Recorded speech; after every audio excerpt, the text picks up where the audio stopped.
In this lesson, we're looking at exponential and logarithmic functions. This is the first lesson in chapter 3. So our entire chapter is going to be dealing with exponential and logarithmic functions. In this lesson, we're just introducing them.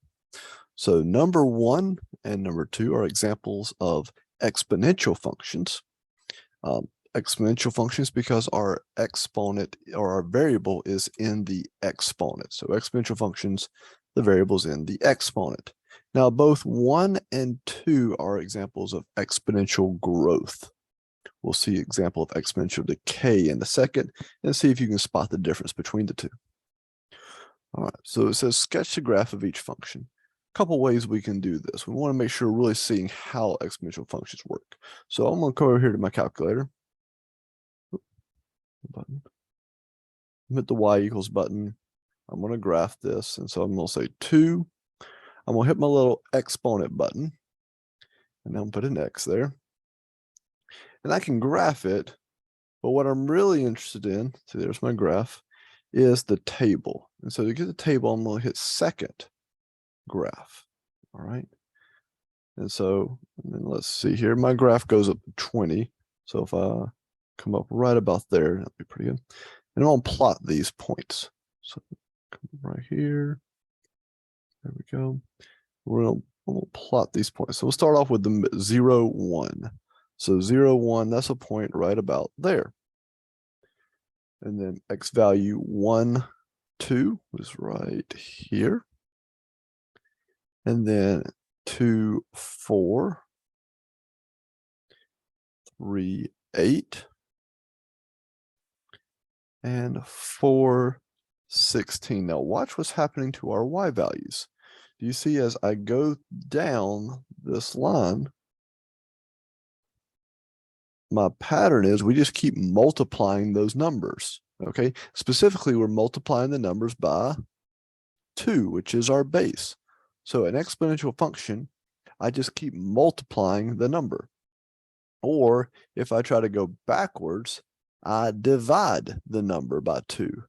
And so if I try to go backwards to -1, well, 1 is the value of 0, divided by 2 is 1/2. So I get at -1, 1/2. I'm going to get 0.25, so which is 1/4. If I click up the up arrow a couple times, I'll see some really, really small decimals. So as I go, it's really hard to put these right. I'm just putting them really, really close to the x-axis. There we go. Now, it does not matter how far I click up. I'm getting really, really, really small numbers. So that right there, that y value, 1e -10, that's 0.0000000000001. Really, really small number, basically 0, but never actually get 0. So as I go to the left, I get really close to 0, but never actually hit the x-axis. And then I'm going to draw my graph best I can.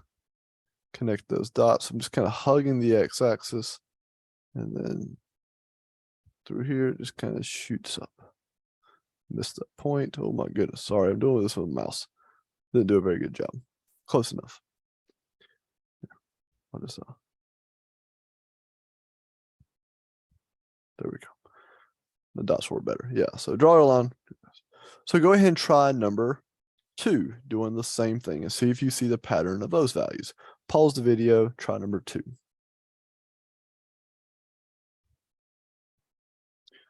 All right, so let's pull up answers, see what we get. So that's what you should have gotten. And so for number 2, notice that it crossed the y-axis at 1. Exponential functions, unless they've been shifted or have any other thing to them, always cross the y-axis at 1 because anything to the 0 power is 1. So this was 1, and then 4. Well, again, watching that same pattern, we just keep multiplying numbers by 4. 4 times 4 is 16, so the next number was up here at 16. And then 16 times 4 is 32 times 2, which would be 64. So 64, way, way off my graph, but that would be the next value. Going backwards, this would be 1/4. This would be 1/16, 1/64, so on and so forth. Okay, so those are exponential growth. Those are examples of exponential growth. 3 and 4 are examples of exponential decay. Do you see the difference? So notice the equations for 1 and 2. The base is greater than 1, exponential growth. Numbers 3 and 4, the base is less than 1. Those are examples of exponential decay. Now let's see what those graphs look like. Again, if I go onto my calculator, y equals, clear that out. I'm going to say parentheses, alpha y equals, enter, 1, 3. And I don't have to put it as a fraction. I just could just say 1/3 and then put the exponent. That would be fine as well, just so long as you do put it in parentheses. All right, so there we go. Got it. And you'll see already it's just flipped about the y-axis. If I go to my table, second table, let's look at our values. So at -4, I'm at 81. That's way off my graph. At -327, off my graph. -2, we get to a value on my graph. -2 is 9. We'll plot that. So -2, we're at 9. And then 3. And then we cross the y-axis at 1. And then I'm at 1/3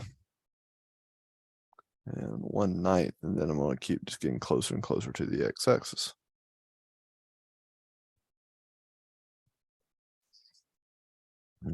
So notice here, instead of multiplying by 3, we are dividing by 3 or multiplying by 1/3. But if I go backwards, I am multiplying by 3. All right, so go ahead and pause the video and try number 4.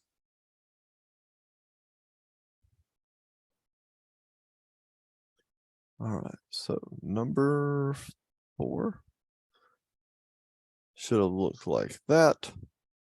And so you have the values. So here from a 0 is at 1, 2, 4, and I keep multiplying by 2.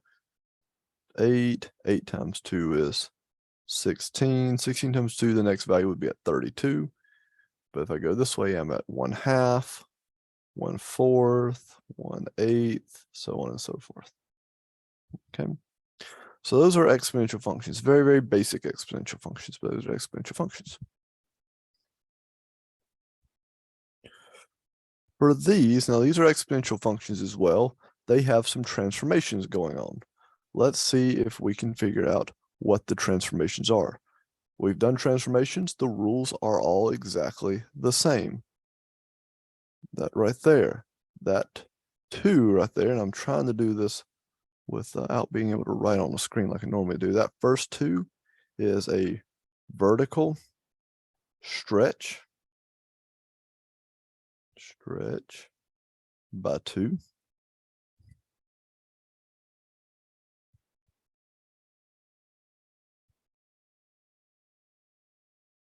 Oh, that was supposed to be purple. Let's try that again. There we go. Purple. Now, the 1/2 is not a transformation. That's part of my parent function. It's just the function is 1/2 to the x power.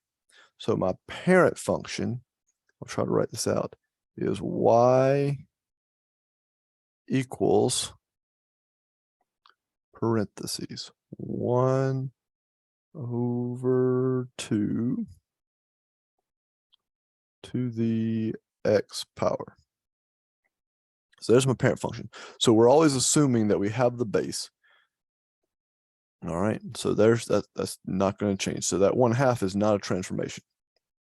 So then I think, okay, what's going on up here with the x? Well, that's the inside. Inside with the x, I see x minus 1. Well, minus 1 on the inside. Well, that means if it's minus, we're doing opposite. So this is right 1. All right, we have one last transformation. That's right there. And that one means we're going down 2. Okay. All right. So hopefully those make sense. And those look very similar to the transformations you've done already. Go ahead and pause the video and try numbers 6, 7, and 8.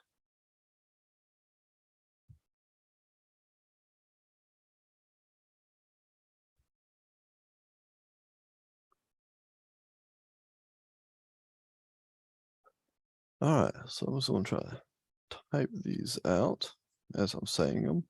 So number 6, in order from left to right, we have a vertical stretch by 4.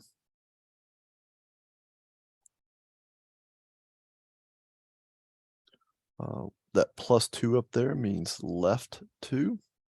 And that plus 1 means we are going up 1.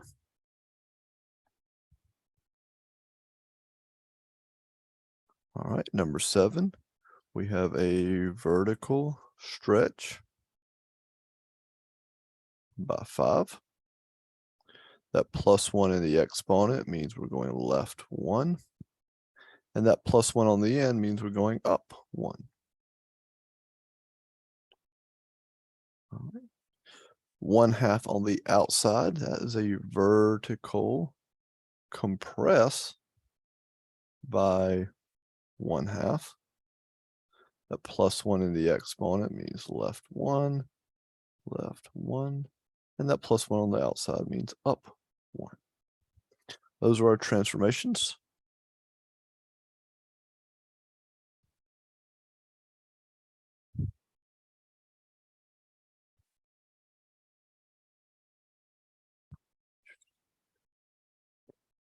Number 9. So we're going backwards from what we did at the beginning. We're given a graph and then asked to find the equation. Now, off the bat, we see that this graph looks a little different. You see how it's kind of floating up? This graph has been shifted up 1. So I can look at this and say, oh, up 1. Well, that means my equation, I know I'm going to have y equals something to the x power.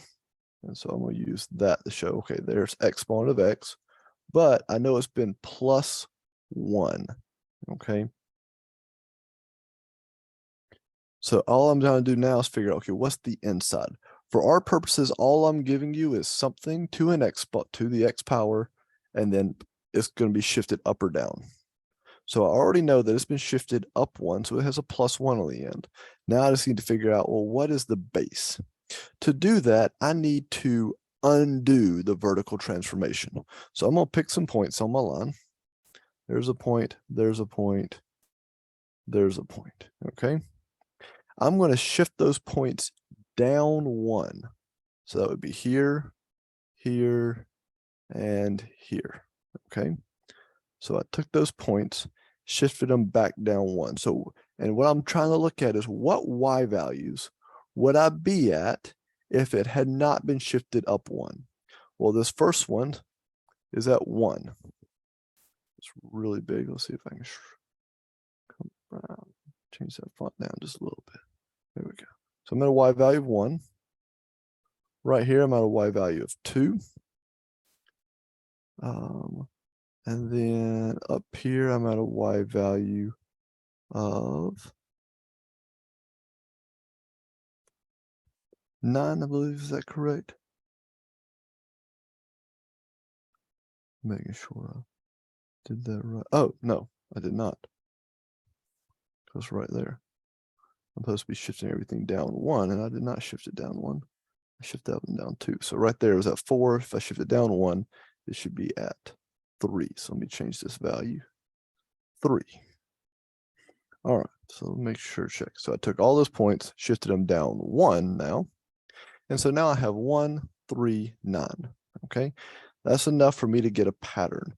What am I multiplying my numbers by? If I'm at 1, then I go to 3, Then I go to 9. My pattern is multiplication. What do I keep multiplying those numbers by to get the next number? Well, I keep multiplying by 3. Well, that means that my base is 3. So my equation is y equals 3 to the x power plus 1. Check my answer. And there you go at the bottom, y equals 3 to the x power plus 1. Stuff off. We'll do these one at a time. So go ahead and try number 10. Number 10's been shifted down, so you'll need to shift it those points up to compensate. Go ahead and pause the video and try number 10.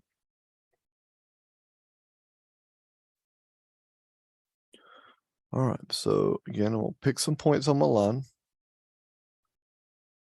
There's a point. There's a point. Oh, this one's kind of hard up here to figure out where it crosses, but I don't think it crosses there. Okay, at 15. Yep. Well, this one's been shifted down 1, so to move it back to where it originally would be, I'm going to shift it up 1. So I'm going to shift all my points up 1 unit to where the would have been if it had not been translated vertically.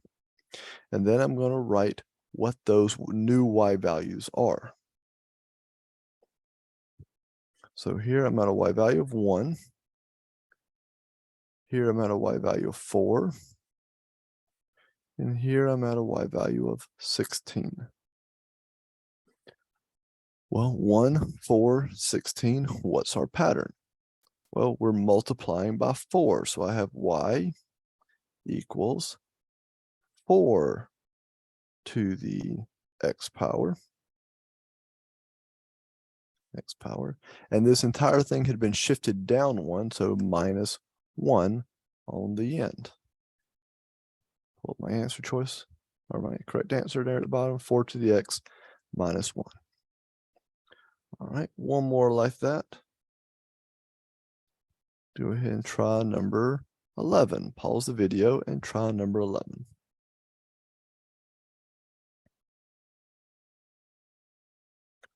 All right, so put in points here, point here, point here, point here, point there. Now, this graph has been shifted down 1, so I'm going to shift all my points up 1. So there, there, and there. And if you're like, oh, do I really need to do all 4? Can I figure out my pattern without doing 1, 2, 3? Actually, I'm doing 5 points. And yes, you absolutely can figure out the pattern without doing all 5 points that I'm doing. So we have 1, 2, 4, 8, 16. 1, 2, 4, 8, 16. Well, what do I keep multiplying by? I multiply by 2. So my correct answer, 2 to the x power, and then minus 1 because it's been shifted down.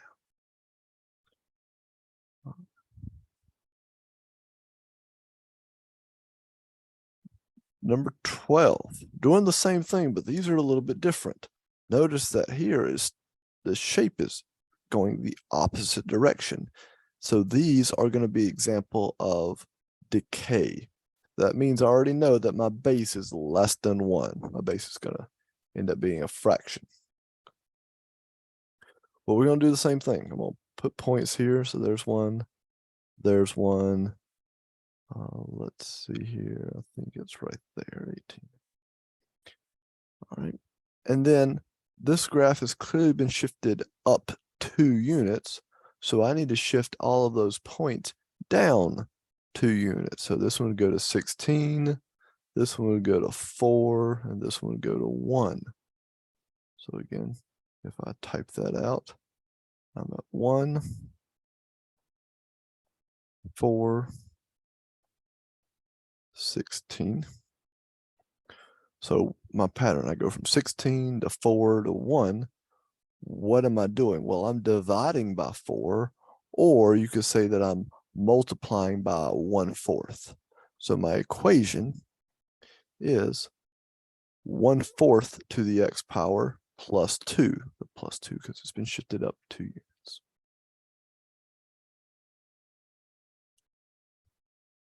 All right, go ahead and try both 13 and 14.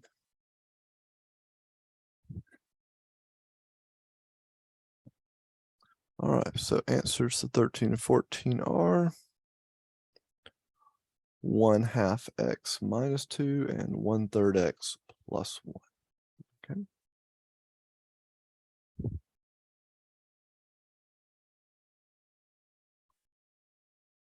All right. Log. So all those were exponential, and in our title we said we're doing exponential and logarithmic functions. So now we need to talk about logarithmic functions. Now, first, a logarithmic function has a base, and these logs you can't see what the base is. So if I skip ahead, there we go. These are, we'll go back and do the ones we did. But do you see how like 19, it has a base of 5.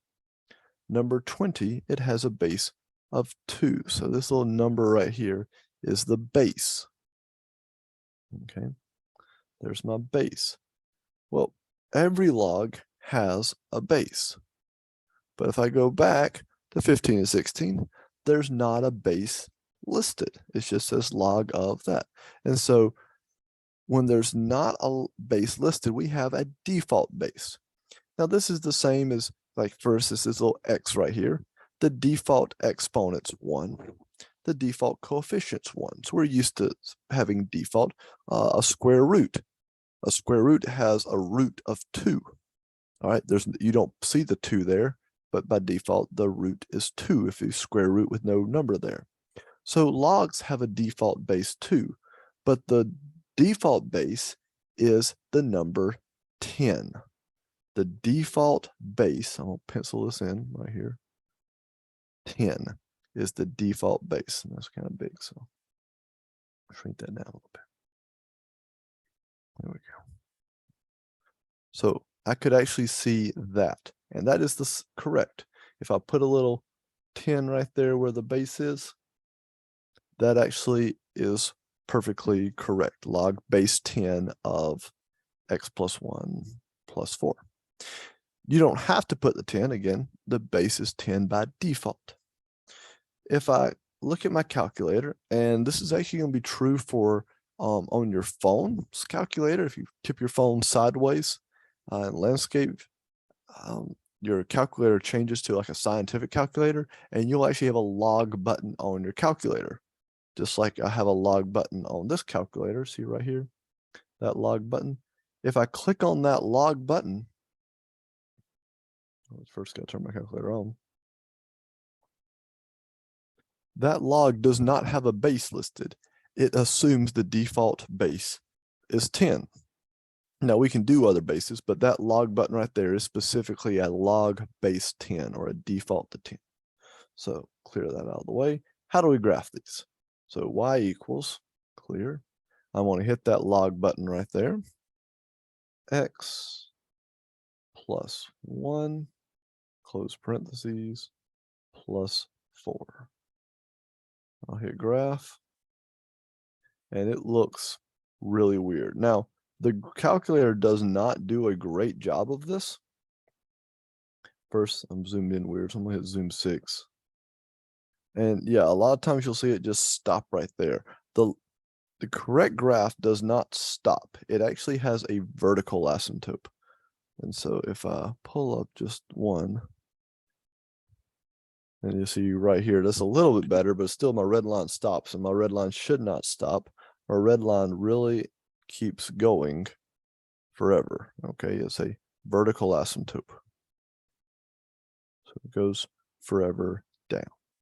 Okay, so that's what my graph should look like. Just like before, though, we're going to get our table of values. So second table. I see a whole bunch of errors because it can't go there.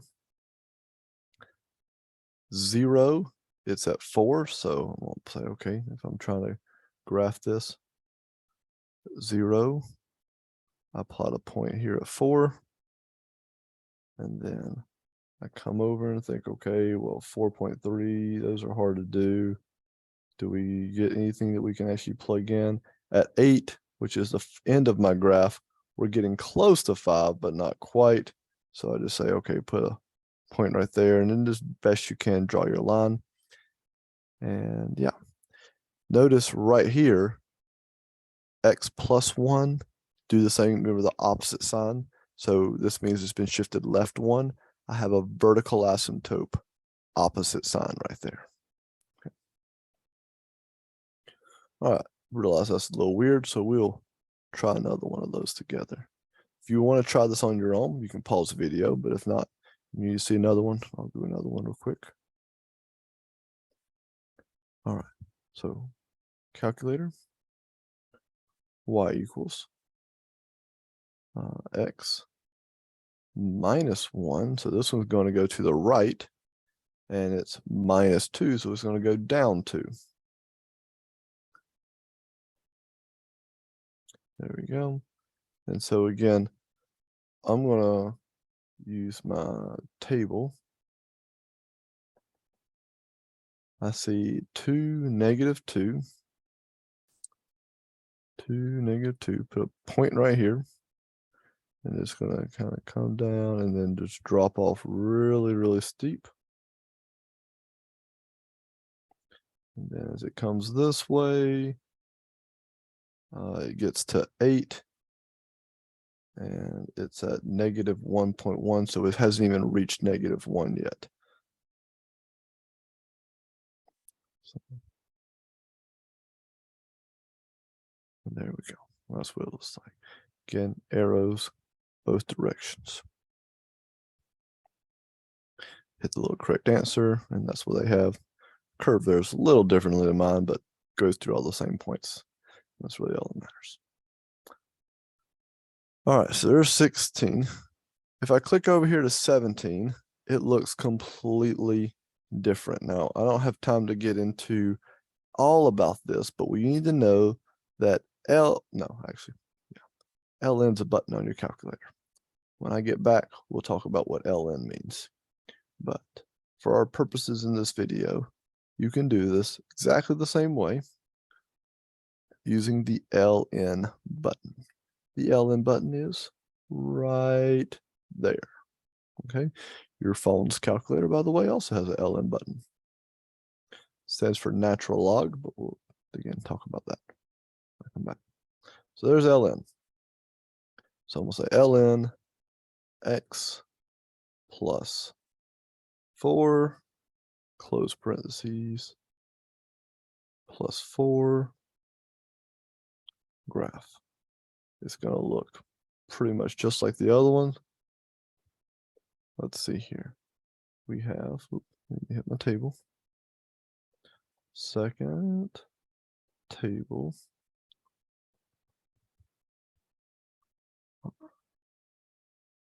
So at negative 3, it hits 4.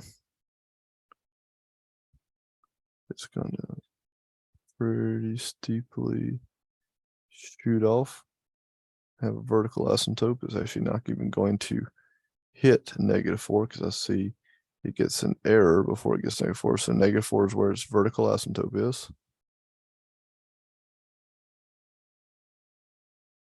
And then it's going to come off to the right.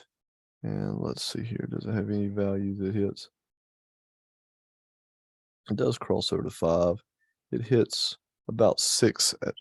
When x is 4, it's getting pretty close to 6. I'll put a point there. It hits 5 at about negative 1. And then if I scroll down, when I'm at A, which is the edge of my graph, it's about 6.5. All right, so at 8, it's about 6.5. So I'm trying to graph that best I can. So it'll look something like that. Again, not perfect, just trying to get it as close as I can. Right now, we're just trying to kind of understand how these natural or how log graphs work. Go ahead and pause the video and try number 18.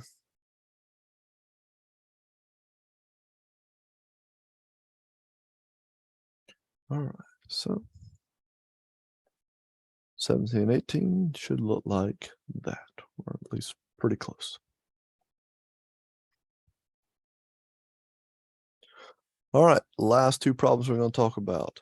Well, what if there's a base? So I don't have a button on my calculator, at least on the front, that does these. But it doesn't mean I can't do them. We just need to hit the math button. So the math button is located right here, just below the green button. And then I'm going to hit up arrow, and right there you see option A says log base. That's what we're after right there, log base. If you click enter on log base, it probably becomes really obvious what you're supposed to do. Boop. I see log, and now I see a little box down there so I can type in my base. So I'm going to type in the number 5, come over here and say x plus 2, hit the right arrow, minus 3, hit graph, and then from here it's going to be exactly like we've just been doing. They're all going to look basically the same. So second table, scroll up until I see error. All right. So at -1, I'm at 3. -1, I'm at 3. So right there. At 3, I'm at -2. Whoa, okay, I'm putting my values in all kinds of wrong spots, aren't I? Let's try that again. At -1, I'm at a y value of -3, which is down here. That was in the positives. And then at x value +3, I'm at a y value of -2. All right, we'll scroll down and see if I need more values when I hit, say, 8. All right, 8's at like -1.5. So right about there. So if I try to draw my line, come this way, then it has to fall off and have a vertical asymptote at -2. Close enough.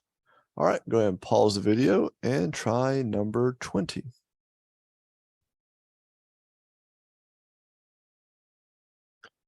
All right, answers to 19 and 20 are right there.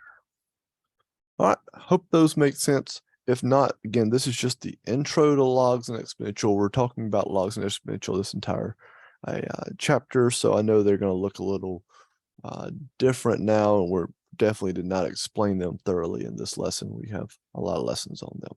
This is just kind of an introduction to them. All right, if you have any questions, let me know. Thanks.